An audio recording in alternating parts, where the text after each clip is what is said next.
Hello students, your subject is Principle of Business Management and today's topic is motivation and what are the characteristics of motivation, objectives and importance of motivation. ठीक है, इससे पहला जो lecture था उसमें हमने जो डिस्कस किया था उसमें हमने थर्ड यूनिट डिस्कस की थी जिसके अंदर हमने स्ट्रेटेजिक फॉर्मुलेशन लास्ट टॉपिक पढ़ा था और आज से आपकी फोर्थ यूनिट स्टार्ट है। इसमें आपका सबसे स्टार्टिंग वाला जो आपका टॉपिक है वो आपका मोटिवेशन है। ठीक है, तो सबसे पहले कि भाई व्हाट इज मोटिवेशन। ठीक है, मोटिवेशन जो वर्ड होता है नॉर्मली आप सब लोग खूब सुनते हो कि हमें उसे मोटिवेट करना है। ठीक है, उसे हमें मोटिवेशन देना है, बट एग्जैक्ट मोटिवेशन क्या होता है। ठीक है, जब हम मोटिवेशन की बात करते हैं बेसिकली मोटिवेशन जो होता है एक साइकोलॉजिकल कॉन्सेप्ट होता है। मोटिवेशन क्या होता है, साइकोलॉजिकल कॉन्सेप्ट आपका होता है जहां पर हम क्या करते हैं थ्रू मोटिवेशन किसी भी इंडिविजुअल्स को हम इन्फ्लुएंस वहां पर कर सकते हैं। मोटिवेशन का मेन वर्क क्या होता है कि कोई भी इंडिविजुअल है उसकी कुछ नीड्स हैं, वांट्स हैं, उसकी कुछ डिजायर्स हैं।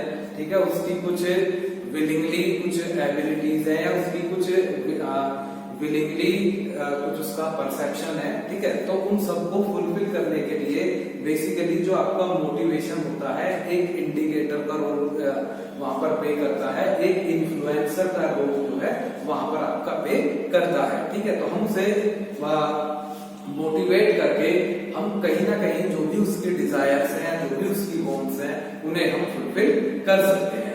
अब इसमें आपका जैसे सिंपली लिखा हुआ है कि motivation is the reason for people's action, willingness and goals. Motivation is derived from the word motive which is defined as a need that requires satisfaction. दूसरा क्या है कि जब हम मोटिवेशन की बात करते हैं तो कोई भी इंडिविजुअल है, ठीक है, डिससेटिस्फाई है वो किसी भी चीज को लेकर, उसके अंदर सेटिस्फेक्शन नहीं है, तो मोटिवेशन के थ्रू जो हम उसके अंदर सेटिस्फेक्शन भी वहां पर क्रिएट कर सकते हैं। उसे हम उसका जो डिससेटिस्फेक्शन है उसे हम वहां पर दूर कर सकते हैं, उसे हम रिमूव कर सकते हैं। अब आगे हम इसमें बात करेंगे कि भाई what are the characteristics of motivation, कि जो आपका मोटिवेशन है उसके आपके क्या क्या कैरेक्टरिस्टिक्स है। ठीक है, तो सबसे पहला जो आपका कैरेक्टरिस्टिक्स है मोटिवेशन का वो है कि भाई motivation is a psychological concept. Motivation क्या है आपका एक साइकोलॉजिकल कॉन्सेप्ट है। साइकोलॉजिकल कॉन्सेप्ट आपका क्या है कि भाई आपके अंदर कोई भी डिजायर है, ठीक है, आपके अंदर कोई भी नीड है, वो बेसिकली आपकी जनरेट कहां से होती है, आपकी साइकोलॉजी से, आपके माइंड से। ठीक है, तो यदि इंडिविजुअल डिससेटिस्फाई है या किसी भी चीज को लेकर उसके अंदर सेटिस्फेक्शन नहीं है तो वो क्या होता है कि वो साइकोलॉजिकली उस चीज से डिस्टर्ब होता है। तो मोटिवेशन के थ्रू हम क्या कर सकते हैं, उसे साइकोलॉजिकली स्ट्रॉन्ग कर सकते हैं और उसके अंदर हम जो सेटिस्फेक्शन वहां पर ला सकते हैं। हम जब मोटिवेशन की बात करते हैं नॉर्मली हम जब यहाँ पर हम ऑर्गेनाइजेशन के यहाँ पर हम डिस्कस कर रहे हैं मोटिवेशन को, तो बेसिकली हम यहाँ पर एम्प्लॉइज की ही बात करेंगे कि भाई एम्प्लॉइज डिससेटिस्फाई कब होगा। एम्प्लॉइज डिससेटिस्फाई जब होगा या तो उसे प्रॉपर रेस्पेक्ट ना मिल रही हो ऑर्गेनाइजेशन के अंदर, या उसकी प्रॉपर कोई सेल्फ रेस्पेक्ट ना हो, ठीक है, कोई उसकी सेल्फ एस्टीम ना हो, उसका कोई स्टेटस ना हो, उसे कोई सिक्योरिटी ना हो, साथ के साथ टाइमली उसे सैलरी नहीं मिल रही, टाइमली उसे इंसेंटिव नहीं मिल रहे, तो बहुत सारे रीजन हो सकते हैं आपके डिससेटिस्फेक्शन के। तो हम क्या कर सकते हैं कि जो मोटिवेशन होता है उसके थ्रू उस डिससेटिस्फेक्शन को हम वहां पर दूर कर सकते हैं। तो एक साइकोलॉजिकल प्रोसेस है जो कि आपके माइंड से आपका रिलेटेड होता है। ठीक है, तो इंडिविजुअल जो बेसिकली क्या होगा वो सेटिस्फाई किससे होता है कि वो अपनी साइकोलॉजी से वहां पर सेटिस्फाई होकर चलता है। ठीक है, जैसे होते हैं ना कि भाई कोई इंडिविजुअल डिप्रेशन में चला जाता है या उसे कोई दिक्कत होती है तो हम उसे किसके पास ले जाते हैं, जो आपका साइकोलॉजिकल स्पेशलिस्ट आपके डॉक्टर्स होते हैं, काउंसलर्स होते हैं, जिससे कि क्या जो उनका माइंड डिस्टर्ब होता है वो उसे उन चीजों को बताएंगे और उससे क्या उसे वो वहां पर कंट्रोल करके चलते हैं। सेकेंड स्टेप आपका motivation affects the whole individual not part of your work.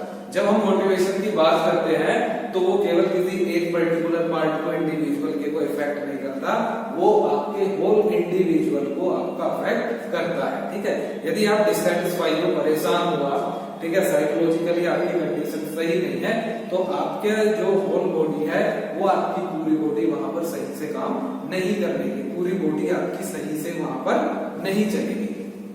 Next जो इसमें आपका थर्ड वन है कि motivation is never an ending process, कि जो आपका मोटिवेशन होता है वो एक तरीके से नेवर एंडिंग प्रोसेस होता है।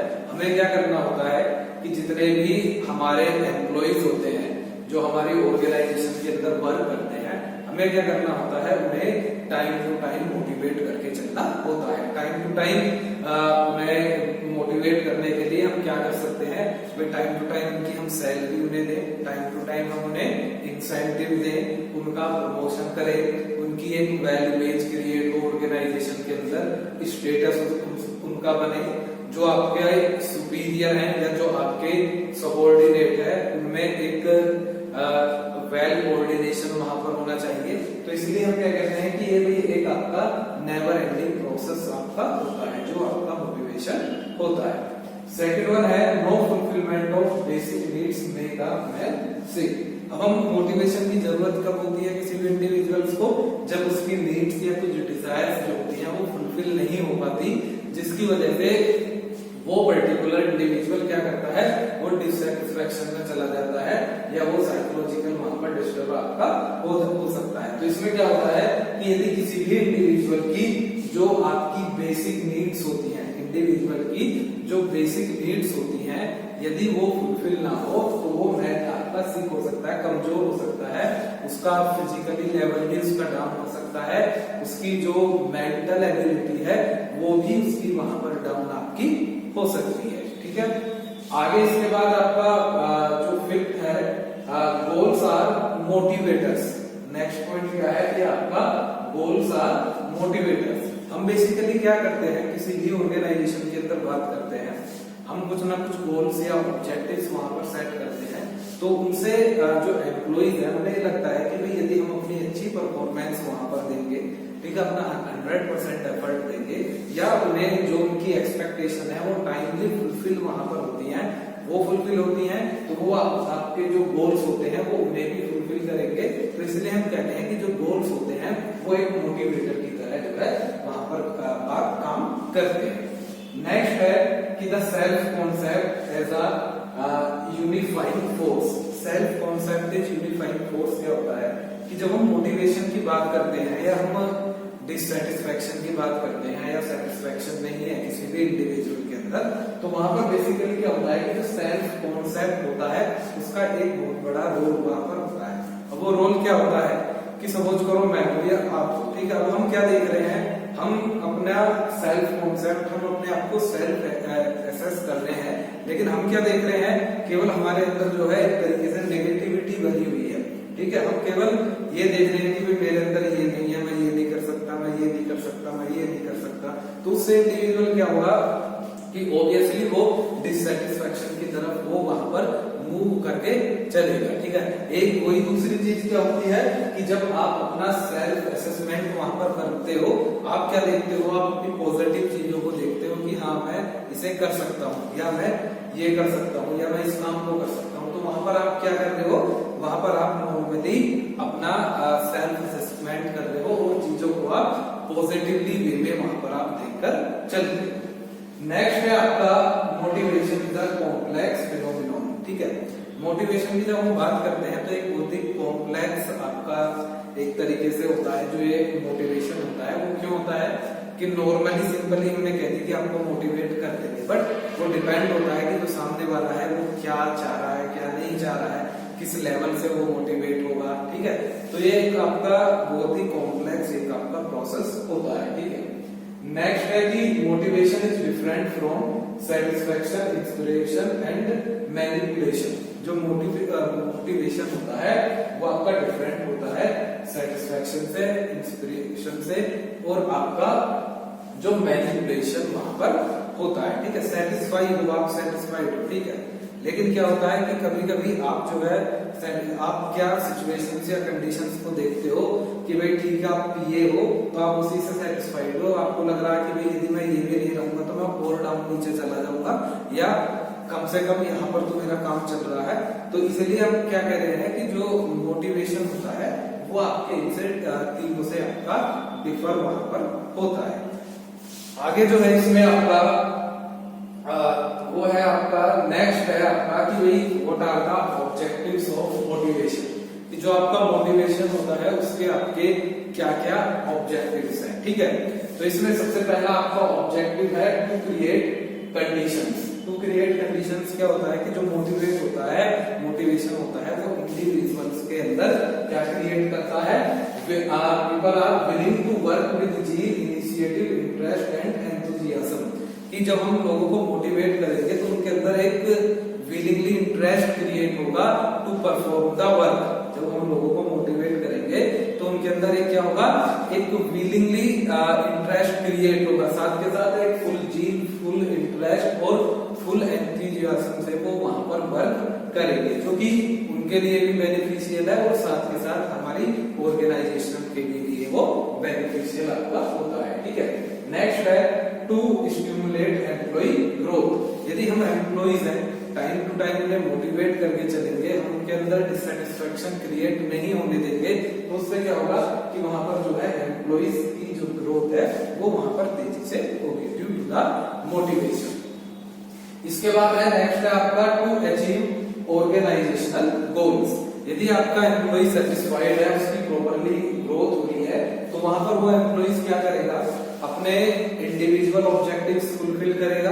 ठीक है, साथ के साथ वो क्या करेगा कि जो आपकी ऑर्गेनाइजेशन के ऑब्जेक्टिव्स हैं वो भी आपके वहां पर फुलफिल होंगे, आपके जो भी ऑर्गेनाइजेशन के गोल्स हैं वो भी वहां पर उसके फुलफिल वहां पर होंगे।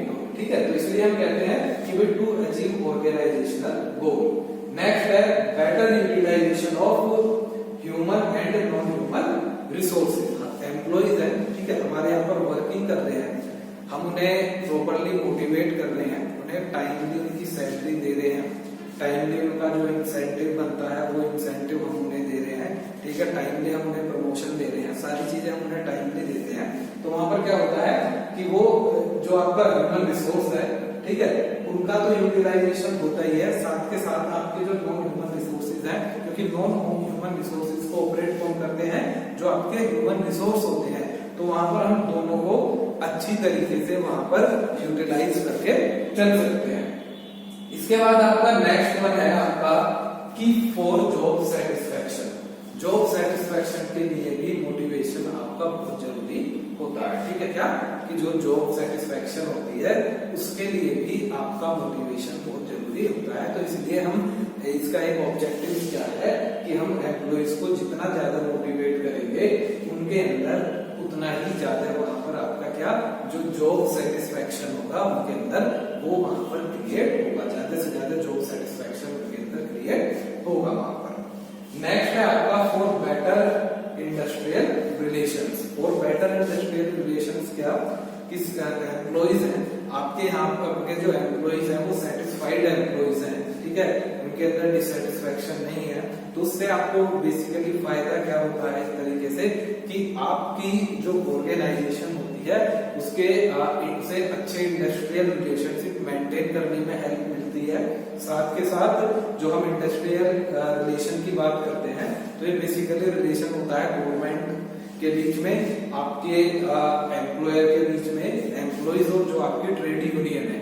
एम्प्लॉय सेटिस्फाइड है तो वो ना उधर जाएंगे ना उधर जाएंगे, नहीं सेटिस्फाइड है तो कहीं ट्रेड यूनियन के पास जाएंगे, वो आपकी स्ट्राइक वहां पर कराएंगे, आपके प्रोडक्शन को वहां पर रुकवाएंगे। तो इसलिए क्या कि यदि हम उन्हें टाइम टू टाइम मोटिवेट करके चले तो वहां पर बेटर इंडस्ट्रियल रिलेशनशिप आपके क्रिएट होंगे। ठीक है, आगे है फिर इसकी कुछ कि भाई what are the importance of motivation. जब हम मोटिवेशन की बात करते हैं तो उसकी आपकी क्या क्या इम्पोर्टेंस होती है। इसकी सबसे पहली जो इम्पोर्टेंस है वो है आपकी high performance. High performance means क्या होता है कि जो एक वेल सेटिस्फाइड एम्प्लॉइज होता है, मोटिवेटेड एम्प्लॉइज होता है, वो क्या करेगा अपना 100% एफर्ट्स ऑर्गेनाइजेशन के अंदर लगाएगा और जिससे कि इससे क्या होगा कि उसकी अपनी भी परफॉर्मेंस इंक्रीज होगी और साथ के साथ क्या होगा आपकी जो ऑर्गेनाइजेशन है उसकी भी परफॉर्मेंस वहां पर हाई होगी, आपका भी जो एक प्रॉफिटेबिलिटी लेवल होता है वो प्रॉफिटेबिलिटी लेवल आपका भी वहां पर हाई होगा, आपका भी लेवल जो है वो वहां पर इंक्रीज होगा। ठीक है, नेक्स्ट है आपका सेकंड है low employee turnover and absenteeism. Low employee turnover and absenteeism. Turnover का एम्प्लॉय टर्नओवर का मीन्स क्या होता है कि जब आपकी ऑर्गेनाइजेशन से एम्प्लॉइज जो है कंटिन्यूली लीव करके जाते रहते हैं।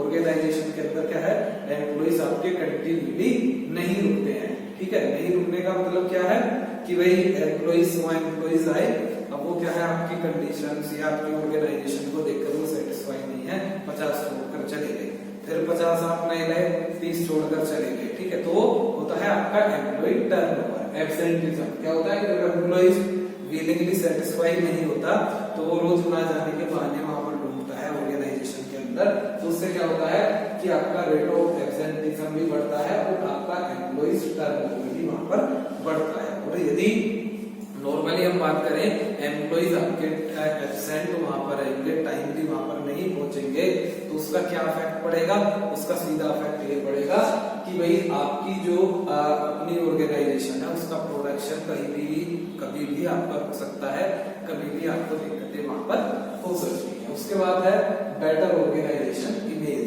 बेटर ऑर्गेनाइजेशन इमेज का मतलब क्या है, एम्प्लॉइज है आपके, ठीक है, एम्प्लॉइज आपके सेटिस्फाइड है आपसे, आपकी पॉलिसी से या जो भी आपकी कंडीशंस है। जब वो आपके एम्प्लॉइज वहां पर सेटिस्फाइड है तो ऑब्वियसली वहां पर क्या होगा कि आपकी ऑर्गेनाइजेशन की एक बेटर इमेज वहां पर क्रिएट होगी, बेटर इमेज आपकी वहां पर जनरेट होगी। ठीक है, उसके बाद है लास्ट वन है acceptability to change. Acceptability to change का मतलब क्या होता है कि ऑर्गेनाइजेशन है टेक्नोलॉजी बेस्ड होती है, टाइम टू टाइम टेक्नोलॉजी आपकी चेंज होती रहती है, तो हम ये तो नहीं करेंगे कि भाई ये एम्प्लॉइज है इस टेक्नोलॉजी से अवेयर नहीं है, हम इन्हें बाहर खड़ा कर देंगे। ठीक है, नहीं, हमें क्या करना होगा कि उन्हीं एम्प्लॉइज को उन्हें उसी टेक्नोलॉजी के ऊपर हमें ट्रेन करना होगा, जिसे कि हम कहते हैं उसे एक्सेप्टेबिलिटी टू चेंज, जिससे कि वो हमेशा प्रिपेयर रहे कि कोई भी चेंजेस आए तो हमें कोई दिक्कत नहीं है, हम उस चेंजेस के लिए ट्रेन होंगे और अपना वर्क वहां पर स्टार्ट करेंगे। तो उससे क्या होता है, उनके अंदर एक मोटिवेशन क्रिएट होता है, उन्हें लग रहा है कि जो मेरा एम्प्लॉयर है वो हमें आउट नहीं करेगा, वो क्या करेगा, कुछ भी चेंज होगा वो हमें क्या करेगा, उसके अकॉर्डिंग अपने आप को मोल्ड करने का वहां पर वो चांस देगा। तो ये आपका बेसिकली मोटिवेशन है, इसके characteristics, objectives and importance. Thank you.